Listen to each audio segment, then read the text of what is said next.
today. I know I've asked you this question before, but I'm going to ask you today in the light of the inauguration of this refinery. Many also say kerosene is still on the high side.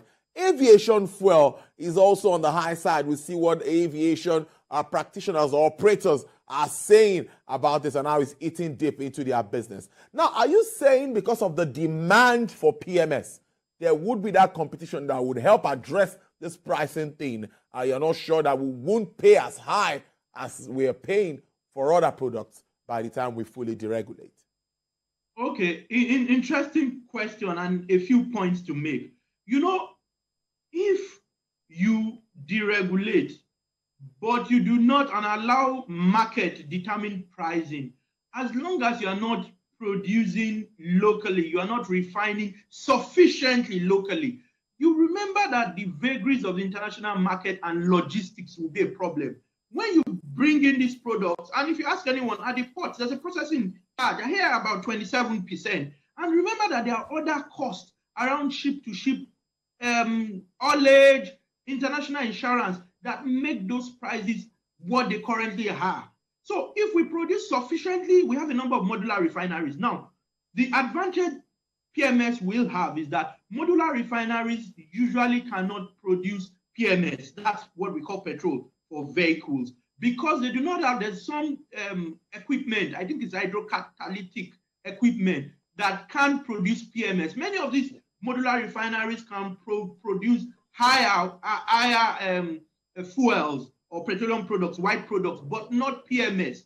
That's one advantage of the Dangote refinery because of its size, you know, because if the modular refineries have that equipment, their project will not be bankable because of the high cost of that particular equipment. So it's good, but energy prices generally, and remember, when you speak to refineries, you are talking about refining a product. That product in itself is crude oil, and it's an international product. As long as it's dollarized, it's in USD, and our naira is at the value it is at, it will still be expensive regardless, because all that person is doing is refining a product that is already expensive.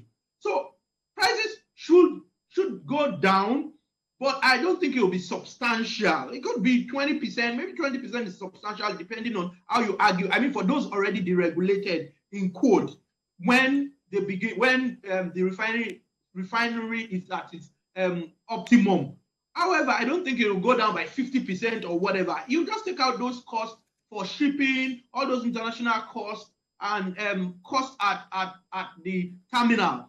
Otherwise, the import terminal. Otherwise, I don't think that there'll be a substantial. Now, what could also lead to a drop in prices is if the naira strengthens. Remember, I said that we're spending 40% of the scarce USD forex to buy just PMS and diesel.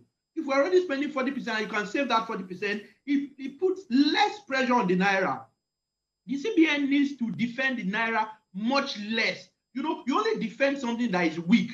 You only defend something that needs help. But if we spend less, so you have 40% off that we can save now. You know, you have that portion that you can invest in other things, you know. So the Dangote refinery is going to buy crude at the international price or get a discount. You know, those are the things that will then determine the ultimate price, because they're going to sell at the cost they buy the diesel, their own cost of refining plus a margin, but then take out those costs which will be extraneous to local refining, but which are a part of importation. That's the only difference we may see. We may say 20%, 25, maybe 20, maybe max 30, but I doubt that it will even be that much. But the advantage also is that the market can get flooded at some point with this, especially if you now have a few other people. It's just like having an anchor tenant.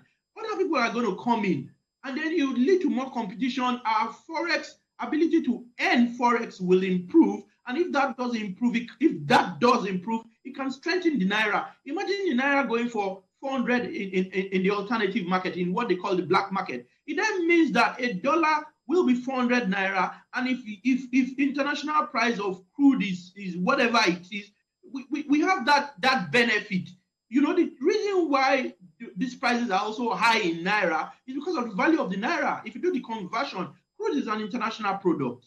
So that needs to also be taken into consideration.